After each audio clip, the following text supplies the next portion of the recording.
السلام عليكم مشاهدينا الكرام، كنتمنى تكونوا بألف خير إن شاء الله. كيف كنوعدكم ديما بالجديد بالنسبة للشقق اللي كتواجد في السونتر ديال سيدي رحال الشاطئ.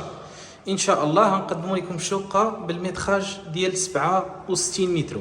على لونطري كنلقاو الصالون اللي جاب هذا الديزاين الرائع تبارك الله، زليج 50 على 50 كومباكتو، صباغة الحيط عندنا صباغة الخيال، فوق بلافو اللي شاع البلاد ولي سبوت.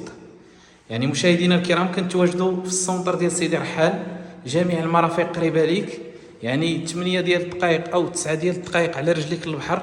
مشيو بالتدريج كنلقاو سيجور كنلقاو الغرفه الاولى،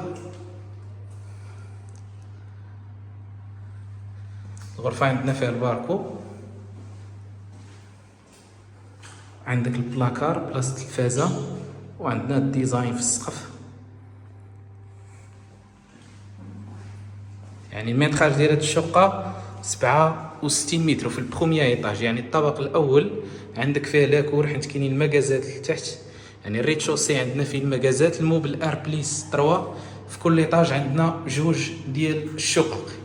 يعني المجموع ديال الشقق اللي عندنا مشاهدينا الكرام عندنا 6 ديال الشقق. لونطري عندك باب بلاندي، عندنا الكوزينه اللي جات يوكيبي بلا بلاك بالفران بلا هو، وعندنا فيها كذلك لاكور، تقدر تستغل لاكور في البروميير ايطاج.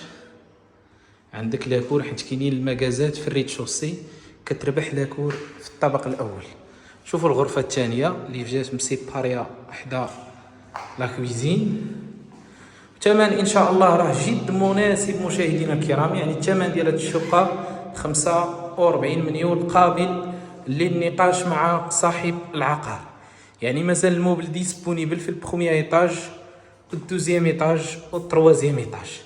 عندنا هادي دو شومبر، وعندنا اللي اونفاس معها 3 شومبر. الصالون اللي جاب واحد المساحه اللي كبيره تبارك الله، صباغه الحيط جات صباغه الخيال باللون الابيض. كنتمنى هاد الشقه تنال الاعجاب ديالكم. اي استشاره مرحبا بكم مشاهدينا الكرام، شكرا على المشاهده.